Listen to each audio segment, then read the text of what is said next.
pleasing. We're going to talk about frequency and how even in a relationship when things start 7477.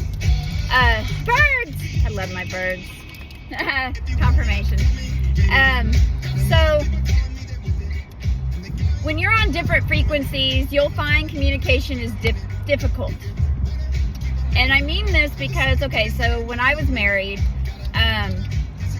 towards the beginning, we had great conversation. You know, it flowed great, went great, all that stuff, right? But towards the end, we got to where, that's cool. I'm watching these birds just go in circles. Anyhow, sorry. Towards the end, we were not communicating.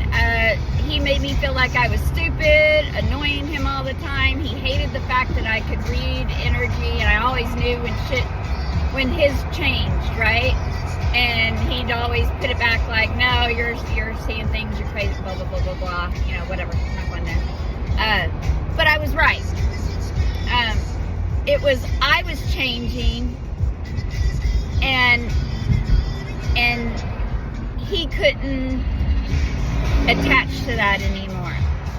So, you know, he slept on the couch for a couple of years.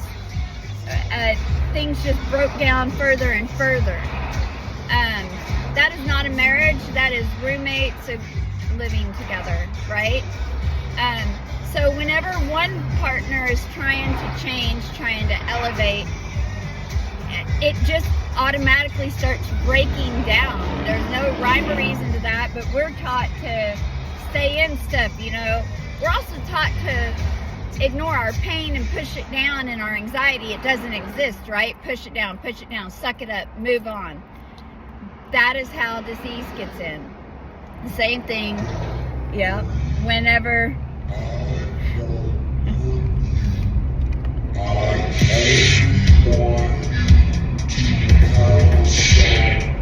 Don't worry, I won't hurt you. That's funny. Alright, Prince. Alright, anyhow. Distractions. I know. The music changes, frequency changes. That's kind of what my point is, even though it says Take Me to the Beach is playing and it's not. Prince is on, obviously, right? So, when you change frequencies and you elevate, and I posted a chart, and you can look up the charts as well, other people that are on those lower frequencies that are still living in regret and living in, you know, guilt of past shit that they've done or doing, except not everybody can follow you to where you rise. That doesn't mean you stay where you're at. That means you keep going. And if it means, you know, parting, that's what that means.